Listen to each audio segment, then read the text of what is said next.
नमस्कार, आप देख रहे हैं न्यूज 18 बिहार झारखंड का डिजिटल प्लेटफॉर्म। मैं हूं शुभे मिश्रा आपके साथ। बांग्लादेश की पूर्व प्रधानमंत्री शेख हसीना की किस्मत का ताला क्या फिर से खुलने जा रहा है? क्या शेख हसीना दोबारा बांग्लादेश की कमान संभालने जा रही है?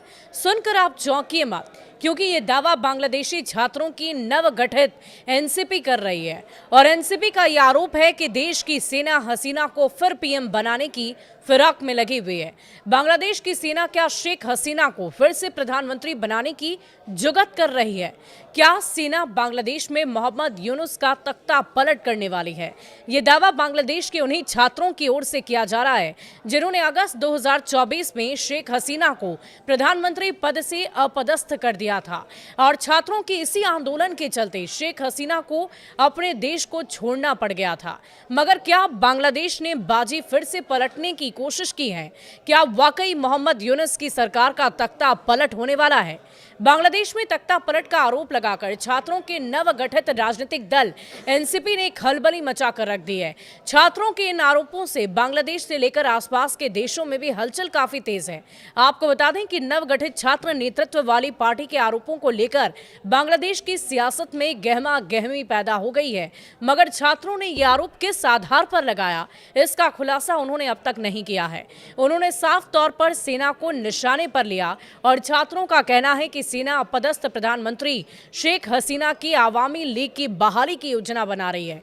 सेना ने छात्रों की पार्टी एनसीपी के इन आरोपों को हास्यास्पद और मनगढ़ंत कहानियां बताते हुए सिरे से खारिज कर दिया। आपको बता दें कि नेशनल सिटीजन पार्टी ने देश के प्रतिष्ठित ढाका विश्वविद्यालय परिसर में विरोध रैलियां की और पार्टी को पुनः स्थापित करने की सैन्य समर्थित साजिश को किसी भी कीमत पर विफल करने की कसम खाई। स्वीडन स्थित बांग्लादेश केंद्रित समाचार चैनल को जारी एक बयान में सैन्य मुख्यालय ने कहा कि ये एक राजनीतिक हथकंडे के अलावा और कुछ भी नहीं था। सेना ने इन दावों को हास्यास्पद और मनगढ़ंत कहानी भी बताया।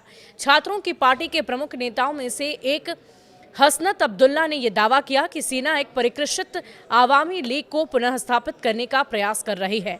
एनसीपी की ओर से ढाका विश्वविद्यालय परिसर में विरोध प्रदर्शन के दौरान अब्दुल्ला के सैकड़ों समर्थकों ने सेना प्रमुख के खिलाफ नारे लगाए और ये मांग की कि हसीना और उनके साथियों को मुकदमे के साथ फांसी पर लटका दिया जाए।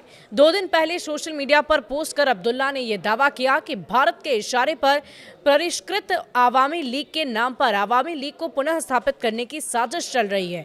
बांग्लादेश में शेख हसीना को सत्ता से हटाने के लिए चल रहे आंदोलन के बीच सेना और छात्र नेताओं के बीच एक तनाव बढ़ता ही जा रहा है। नई गठित जातीय नागरिक पार्टी एनसीपी के प्रमुख आयोजक हसनत अब्दुल्ला ने सेना प्रमुख जनरल वकारुज़्ज़मान को लेकर एक बहुत बड़ा दावा कर दिया है। हसनत के अनुसार जनरल जमान नोबेल पुरस्कार विजेता मोहम्मद यूनुस को सलाहकार के रूप में नियुक्त करने के इच्छुक नहीं थे।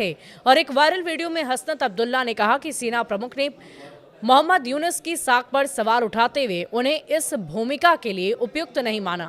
जनरल जमान ने यह भी कहा कि यूनुस का नोबेल पुरस्कार विजेता होना और उसकी सुधारवादी छवि के बावजूद ये जिम्मेदारी के लिए सही व्यक्ति नहीं है।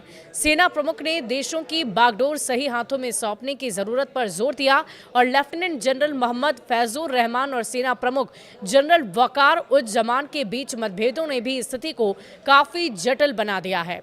फैजुर रहमान के नेतृत्व में जमान के विरोधी जनरलों ने उन्हें पद से हटाने के प्रयास भी किए, लेकिन वो असफल रहे। जनरल जमान को भारत समर्थक और संतुष्टि वाले नेतृत्व के रूप में देखा जा रहा है, जिसके कारण सेना के पेशेवर रैंक उनके समर्थन में खड़े हैं। आपको बता दें कि बांग्लादेश की सेना के अंदर 2 गुट बने हुए हैं। एक गुट जमाते इस्लामी जैसे संगठनों का समर्थन करती है, तो दूसरा आवामी लीग के साथ जुड़ा हुआ है। और इन गुटों के बीच उभरे तनाव से सेना के अंदर मतभेदों को और भी गहरा दिया है, जिससे स्थिति अब अस्थिर हो गई है।